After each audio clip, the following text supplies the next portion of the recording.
return to another of our Signal pillars, commerce. To learn more about commerce trends, this time in Latin America and around the world, I'd like to introduce you to Sean Summers, the CMO of Mercado Libre. Before joining Mercado Libre, Sean worked in the UK as marketing director for Twinings, the traditional English tea brand. I hope I got that right. I probably did not. And held various positions at PepsiCo, including marketing for Quaker and Tropicana.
Welcome to Signal, Sean.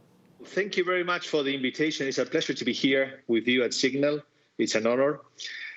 Well, Latin America, I'm sure that you have heard a lot of things about Latin America. Today, I want to share a little bit of the journey that we've been in Mercado Libre over the last 22 years and some of the operational principles that we follow.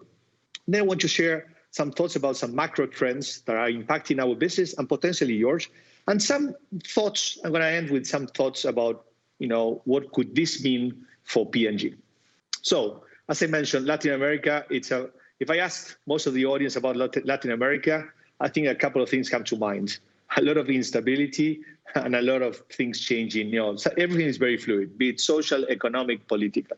But also it's a region with a lot of talent, of natural resources. And the one thing about this, living and operating in a fluid environment, is that the resilience that you build and the agility that you build is fantastic.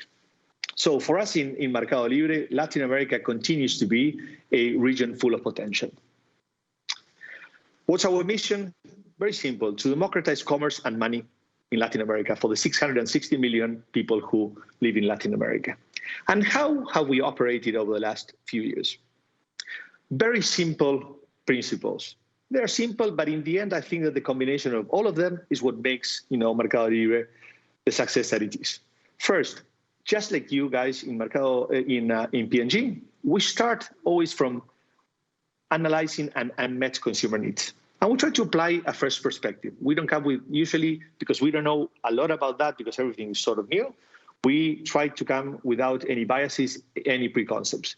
And we try to analyze that opportunity with the angle of how could technology help us develop a new product, something that is simpler, more intuitive, cheaper to use, even if possible, a free-to-use product. Okay, for instance, that is exactly what we did, when building our fintech business. What was the insight? 50% of people in Latin America don't have access to basic financial services. For many of you, that might be a surprise, but it's a reality of the region. No matter how well the banks have operated over the last 50 years, 50% of the people don't have access to those services. And the one thing, many of those consumers, many of those merchants were users of Mercado Libre. And asking them, we realized that this was a pain point that someone needed to solve, and nobody was solving it. So we started developing our own financial services, but for the 21st century, using this very simple methodology.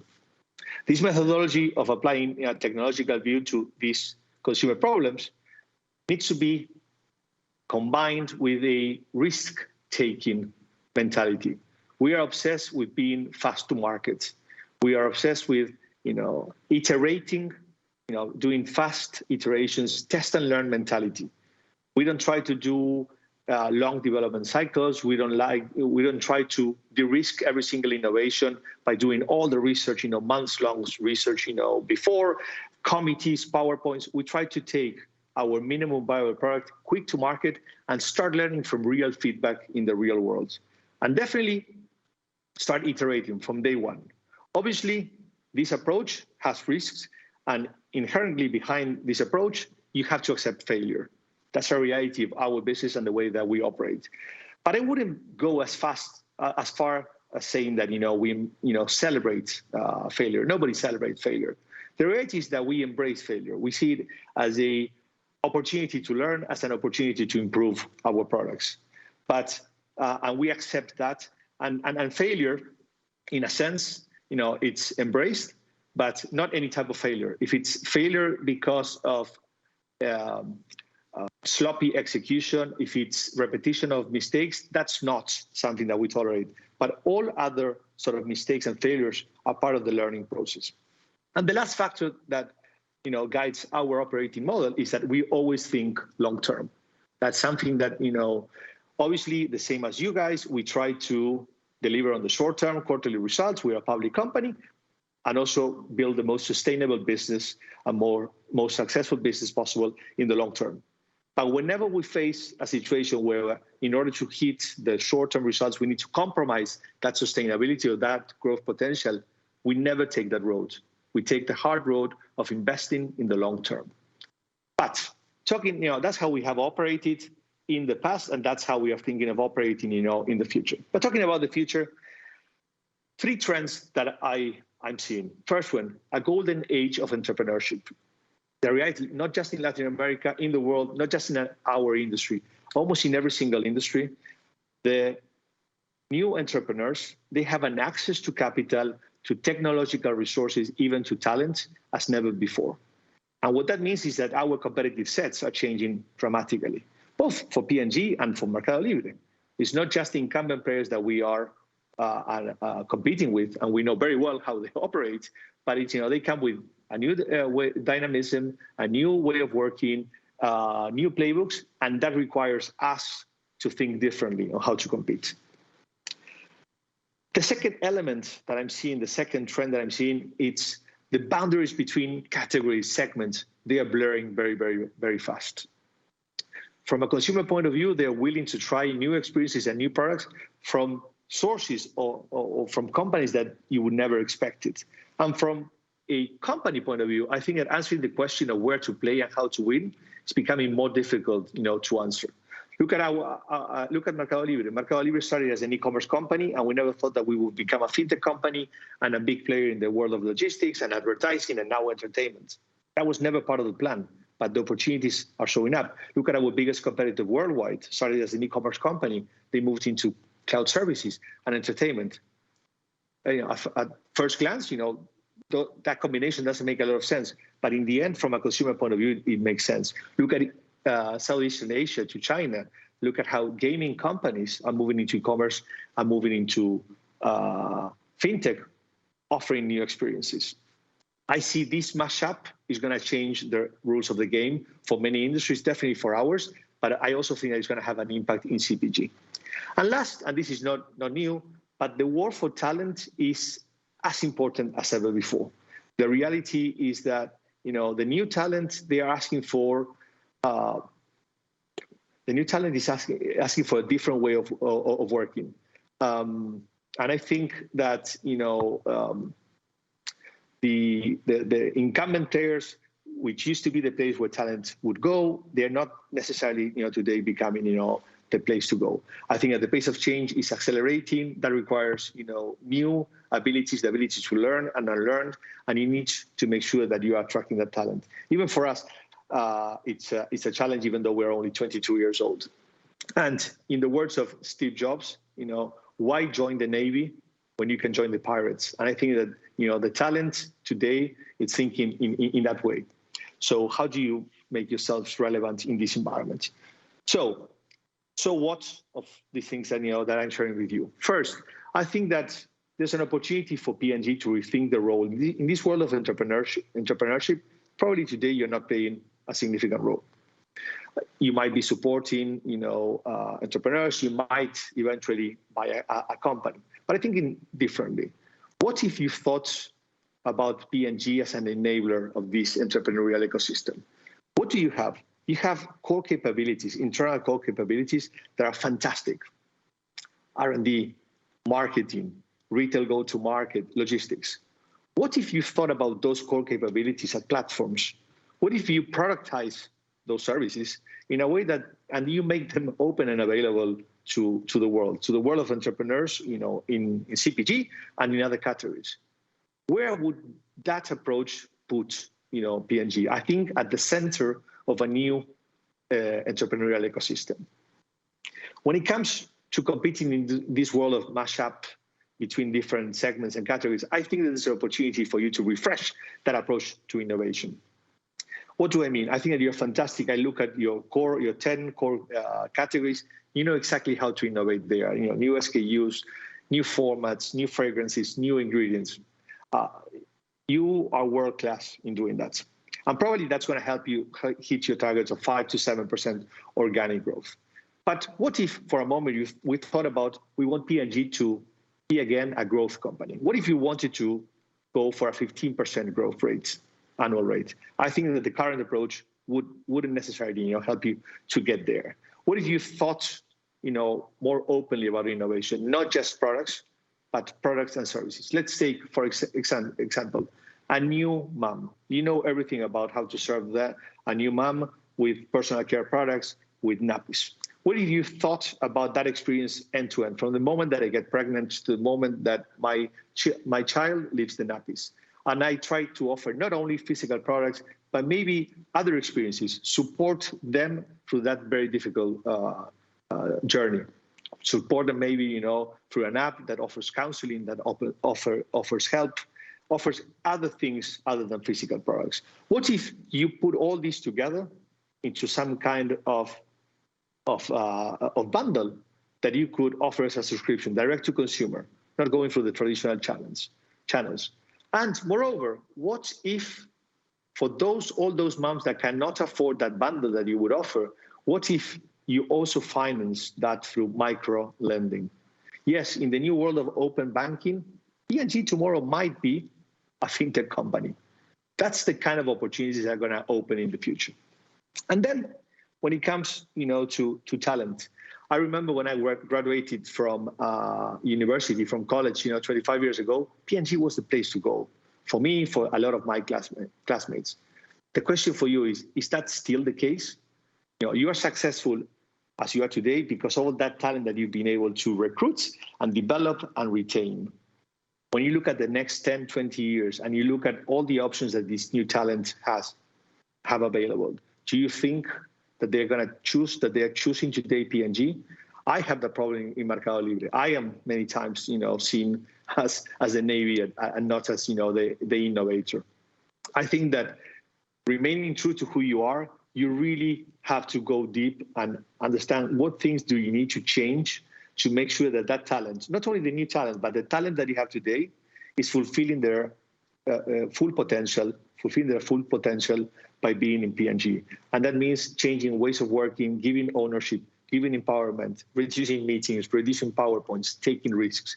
I think that you need to do that. You owe that to the P&G of the next 20 years. Now, to leave you on a positive note, I think that you are the owners of your future. We're talking about one of the most successful companies in the history of America, probably in the history of the world. You have had to reinvent yourself many times. You have the capabilities, you have the financial resources, you have the talent. I don't even think that you need more inspiration. I think that you know exactly what you need to be doing to reinvent P&G and make it fit for accelerated growth for the future. It's all about moving into action. And I leave you with one final thought. Think about, I always say that your biggest risk when I look at big organizations and successful organizations like yourself, it's legacy that is the biggest challenge. The way I say it is, what brought you here won't get you there. You really have to take a deep view and look at your core capabilities and understand which of those are still relevant for the future? Which of those core capabilities that made you successful until now could be relevant in the future if you refresh them? And most importantly, which core capabilities that made you successful up to this point you need to let go in order to be successful for the future? I wish you all the best in this journey.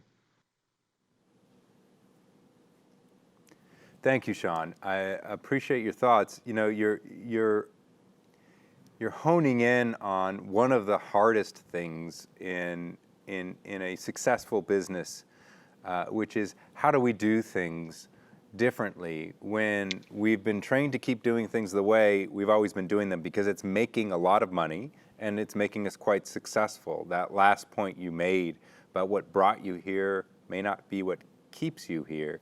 You mentioned earlier in your talk something that struck me as, you know, possibly a little crazy, the idea of a large CPG company becoming a, you know, fintech pioneer.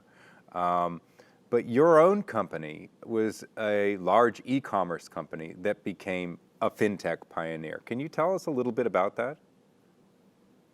I think, you know, we've always, when we started, we said that we would do e-commerce. And then what happened is that we were waiting for the incumbent players to develop the right financial products. And at the beginning, it was a basic online payments. Nobody did it. At some point, we said, well, we need to do it. So we started building an online payments business. And we improved, we tested and learned, and we had to iterate a lot. We made tons of mistakes, but we keep learning.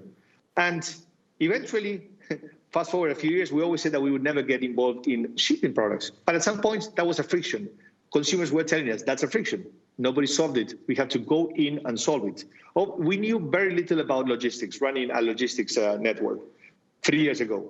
Nowadays, we manage 1 million square meters of surfaces, you know, warehouses and delivery hubs in the region. We have tens of thousands, you know, vans delivering every day. 3 years ago, we knew nothing about that. So I think it's all about understanding that there's a need there, coming with this fresh perspective, and having the guts, you know, to go for it. Yeah, yeah. Now, sometimes in a large organization, if you have the guts to go for it, that means you're gone. Do you have any tips for how to innovate in a constructive way that ensures that if you fail, it's not the end of your career? I think that it has to start from the top, and we have to be realistic. This that I share, you know, sounds very, very nice, but when you go back, you know, tomorrow, you know, or Friday, you know, to the office, or Monday to the office, it is sort of a challenge. There has to be a belief at the top that this needs to change, and they have to create the conditions. And many times we talk that the conditions are about celebrating failure. And as I said before, nobody celebrates failure. I think that, you know, people at the top have to create the conditions. They have to change things, that ways of operating, and that's difficult. But again, the conditions are created from the top to the bottom. But I also think that from the bottom, there has to be more of a revolution. You know, I think that there are enough talented people that know what they need to do. What are the things that need to change? I think it's a combination, you know, with the energy from the top, but also from the bottom, like saying, we need to change, and this is the way forward. And starting with small things. Mm-hmm. Our changes, our evolutions, they are small changes. Most of the things that you need to change are you know, not that big. We make 5,000 releases of new things every day. That's the kind of innovation. There are very few things that are, you know, decisions that are very difficult to turn back. Right. Those are the ones that we leave, you know, for the top. But everything else we try to push down and allow people to learn and test and fail and correct. Right. Good point.